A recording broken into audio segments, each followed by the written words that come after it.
Well, we're joined now on the programme by Aaron Winter, who's a senior lecturer in sociology at Lancaster University. Thanks for joining us, Aaron. Good to speak to you.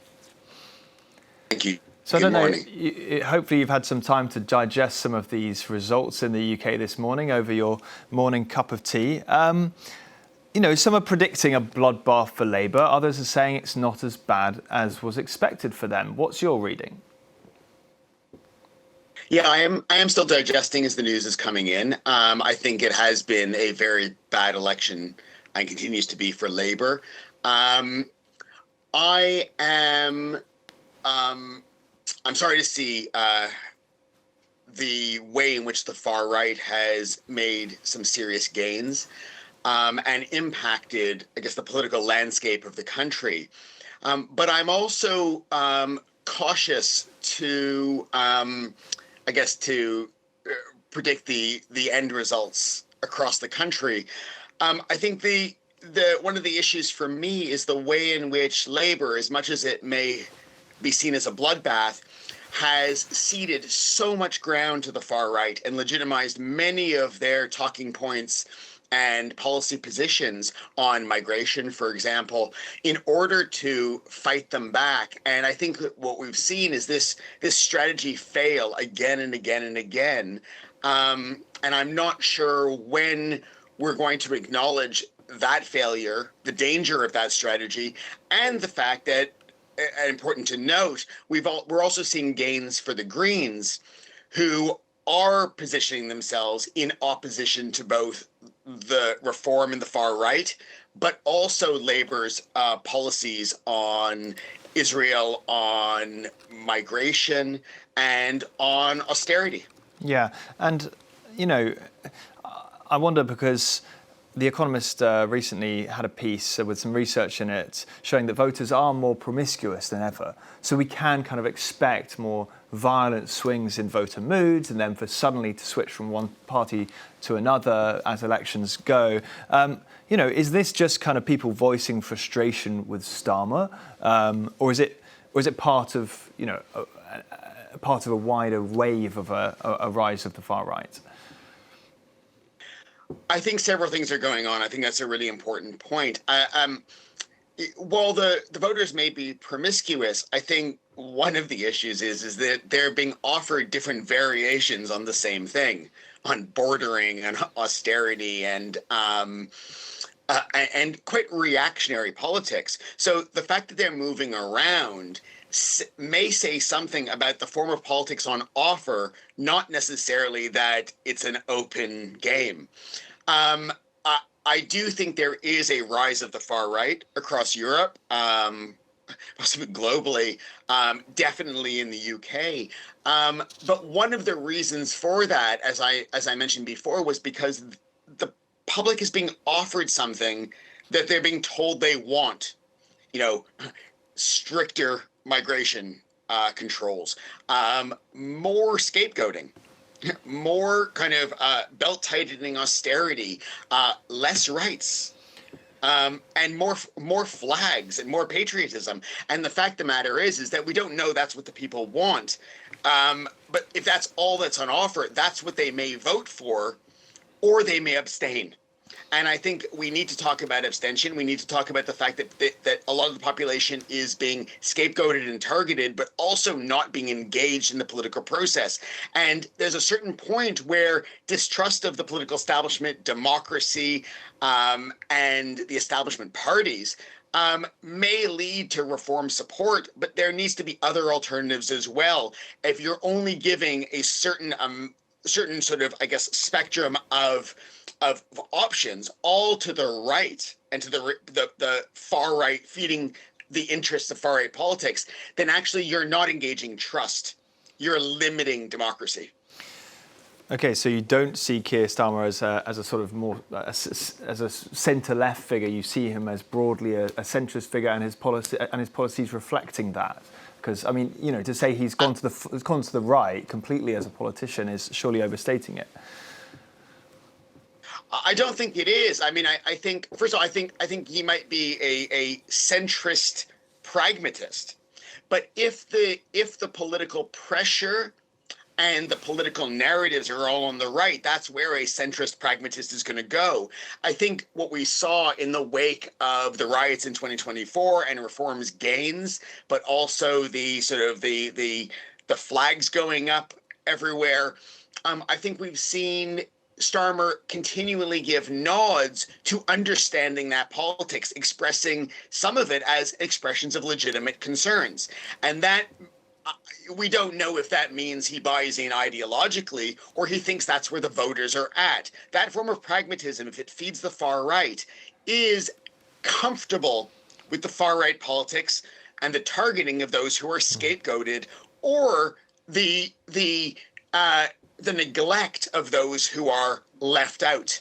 Yeah. And I think for a long time, mainstream politics in Britain has had this myth of the sort of the white working class left behind, who are claimed to be racist and possibly far right. That is a classist argument, but it has become the dominant narrative that has left behind those on the left, those who are scapegoated, and those who are targeted by such politics.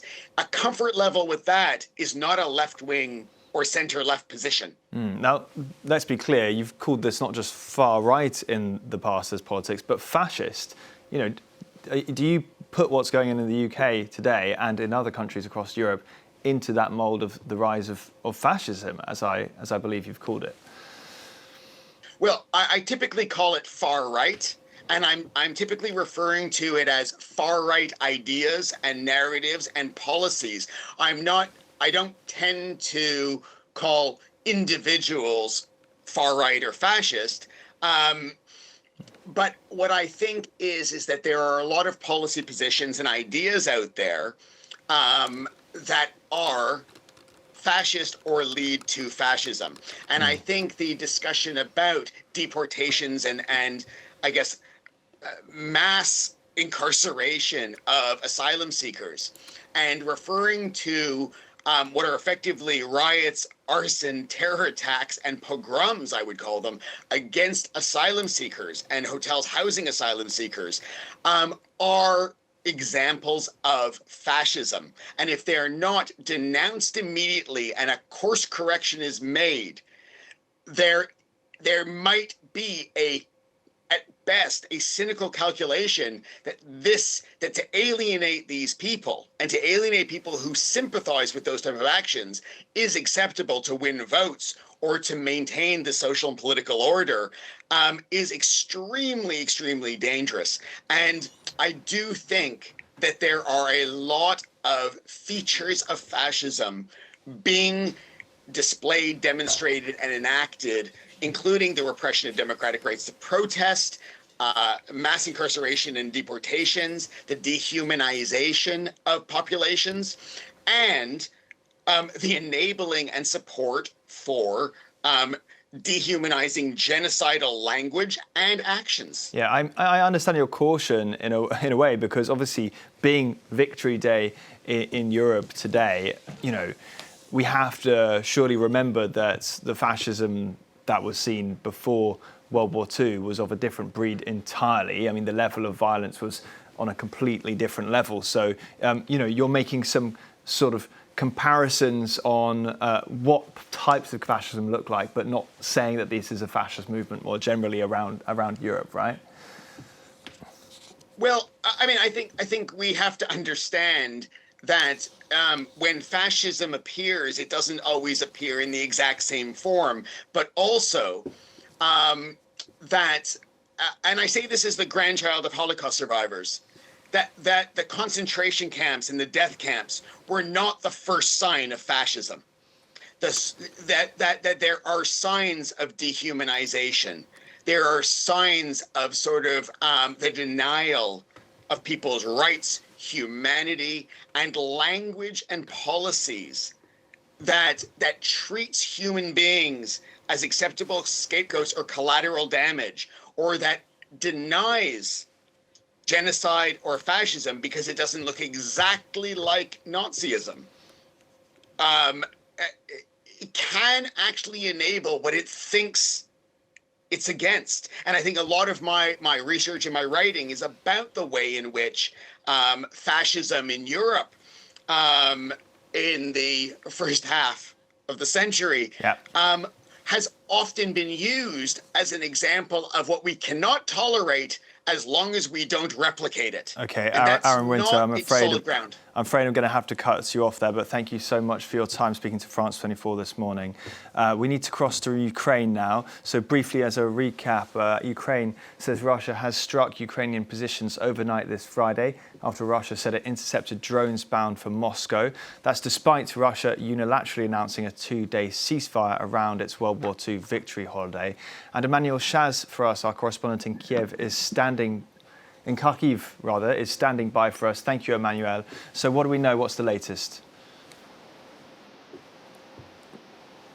Well, overnight, according to the Ukrainian authorities, Russia launched over 60 drones across the country. The majority of them have been done by the Ukrainian air defense, but air raid alerts have rung through the night here in Kharkiv. Indeed, it just started again, so I'm going to shortly take cover after this crossfire. Volodymyr Zelensky, the Ukrainian president, also denounces over 140 shellings across along the front line, with 10 assaults being given mostly in the Sloviansk sector. So that's far from a ceasefire for the Ukrainian president, who also said that Ukraine will respond in kind and symmetrically. And on the Russian side, there's been reports from Russia that various industrial facilities and military facilities across Russia have been hit by Ukrainian drones. Kyiv doesn't confirm, but we're talking about oil refineries in